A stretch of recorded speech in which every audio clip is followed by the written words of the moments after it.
నమస్తే, నేను Sreeja, tarot card reader, crystal healer and horoscope reader. ఈ ఎపిసోడ్స్లో మనం ద్వాదశ రాశులకి సంబంధించిన టారో కార్డ్ ప్రెడిక్షన్స్ చూద్దాము.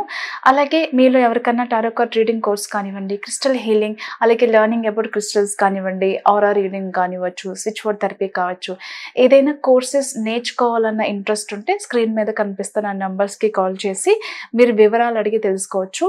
దాంతో పాటుగా మీకు కావాల్సిన జెమ్ స్టోన్స్ కానివ్వండి, క్రిస్టల్స్ కానివ్వండి, క్రిస్టల్ బీడ్స్, మాలలు కానివ్వండి, రుద్రాక్షలు కానివ్వండి, లేకపోతే జెమ్ స్టోన్స్ జ్యువెలరీ కావచ్చు, ఏదైనా సరే మన దగ్గర certified and quality non heated natural stones అనేవి అవైలబుల్ ఉన్నాయి. ఇదే నెంబర్స్ మీద మీరు సంప్రదించవచ్చు.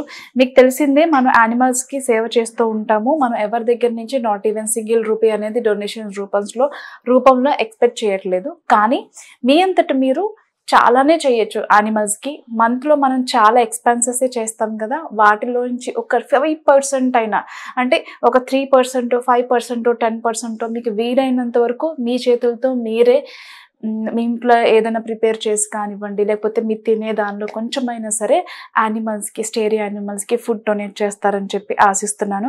ఇలా ఎవరైతే చేస్తారో వాళ్ళకి నా దగ్గర నుంచి, నా సర్వీసెస్లో మంచి డిస్కౌంట్తో పాటు కొన్నిసార్లు ఇలా చేస్తున్నామని చెప్పిన వాళ్ళకి నేనే ఫ్రీగా కొన్ని సర్వీసెస్ అందించడం, కొన్ని ప్రొడక్ట్స్ అందించడం జరుగుతుంది. Thank you so much. అలాగే ఈ ప్రెడిక్షన్స్ వచ్చేసి మనకి నవంబర్ 17వ తారీఖు నుంచి 23వ తారీఖు వరకు కూడా వర్తిస్తాయి. తులారాశి టారో కార్డ్ ప్రెడిక్షన్స్ చూద్దాము. తులారాశికి సంబంధించి మీరు చేపట్టే పనుల్లో కొంచెం ఆలస్యమయ్యి పోస్ట్పోన్ చేయడం, డిలే చేసే అవకాశాలు కనిపిస్తున్నాయి. ఈ వీక్లో ఎంత ట్రై చేసినా, ఎంత ఎఫర్ట్స్ పెట్టినా, ఎంత పక్కాగా ప్లాన్ చేసుకున్నా, ఎంత ప్రీ ప్లాన్డ్గా ప్లాన్ చేసుకున్నా అనుకోకుండా కొన్ని ప్లాన్స్ అనేవి పోస్ట్పోన్ అయితే చేస్తారు కొన్ని రీజన్స్ వల్ల. ఇకపోతే కొంతమంది పనిగట్టుకుని మరీ మీ ప్లాన్స్లో ఆటంకాలు కలిగించడానికి, మిమ్మల్ని ఇబ్బంది పెట్టడానికి, మిమ్మల్ని ఇరకాటంలో పెట్టడానికి ఒకటి క్రియేట్ చేసి అవి ఆగేలాగా చూస్తారు. అలాంటి వాళ్ళతో జాగ్రత్త.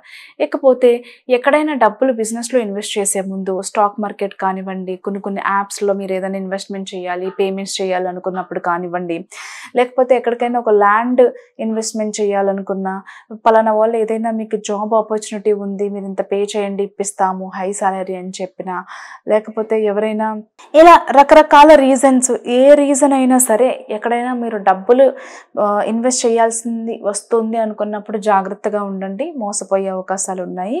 కాబట్టి ఎవరేం చెప్పినా నమ్మే ప్రయత్నాలు కూడా చేయకండి.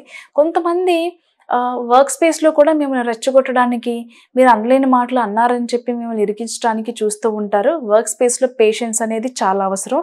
ఈ 3 విషయాల్లో మీరు జాగ్రత్త వహించాల్సిన అవసరం ఎంతైనా ఉంది. ఇకపోతే ఆఫీస్ కానివ్వండి, హౌస్ కానివ్వండి, రెనోవేషన్ చేసే అవకాశాలు కనిపిస్తున్నాయి. కాబట్టి దానికి సంబంధించిన మీటింగ్స్కి కానివ్వండి, లేకపోతే ప్లాన్స్ ఎలా చేసుకోవాలి ఏంటి అని డిస్కషన్స్ కానివ్వండి ఈ వీక్లో చేస్తారు. అలాగే వర్క్స్ కూడా స్టార్ట్ అయ్యే అవకాశం కనిపిస్తుంది.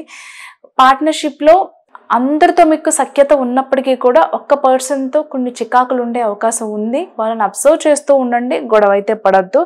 లేకపోతే ఫ్యామిలీతో కలిసి కొన్ని అకేషన్స్కి, ఈవెంట్స్కి వెళ్ళే అవకాశం కనిపిస్తుంది. దాంతోపాటుగా ఫ్యామిలీ మెంబర్స్ మీద ఏదైనా ఒక ప్రాపర్టీ మీద ఇన్వెస్ట్ చేస్తే బాగుంటుంది. వాళ్ళకి ఏదైనా నా వరకు నేను ఏం చేయగలుగుతాను అది అందిస్తే బాగుంటుంది అని చెప్పి ఒక డెసిషన్ తీసుకొని ఏదైనా ఒక ప్రాపర్టీ ఫ్యామిలీ పేరు మీద ట్రాన్స్ఫర్ చేయడం కానివ్వండి, కొత్త ప్రాపర్టీ వాళ్ళ పేరు మీద రిజిస్ట్రేషన్ చేయించడం కానివ్వండి చేస్తారు. కొత్త వెహికల్స్కి సంబంధించి కూడా చాలా అనుకూలంగా ఉండబోతుంది. ఈ వీక్లో మీకు ఇష్టమైన వెహికల్ని డెలివరీ తీసుకోవడం లేదా బుక్ చేయడం ఖచ్చితంగా చేస్తారు. అలాగే కొంతమంది లైఫ్ని కొత్త కోణంలో చూడాలి, కొన్ని ఎక్స్పీరియన్సెస్ చేయాలి, కొన్ని అడ్వెంచర్స్ చేయాలి అని చెప్పేసి కొన్ని ట్రావెల్స్కి, ట్రిప్స్కి ప్లాన్ చేసుకుని వెళ్తారు. కొత్తగా ఇన్వెస్ట్మెంట్స్ చేయాలనుకునే వాళ్ళకి కూడా ఈ వీక్ చాలా అనుకూలంగా ఉండబోతుంది. దాంతో పాటుగా ఎవరైతే స్పిరిచువాలిటీకి సంబంధించిన విషయాల్లో చాలా ఎంతూజియాస్టిక్గా ఉండి కొత్త విషయాలు తెలుసుకోవాలి, సృష్టికి సంబంధించిన విషయాలు, స్పిరిచువాలిటీకి సంబంధించిన విషయాలు తెలుసుకోవాలని చెప్పి చాలా ప్లాన్ చేసుకుంటారు. దానిలో సక్సెస్ కూడా అవుతారు. కొన్ని తీర్థయాత్రలు కూడా చేస్తారు. All the best.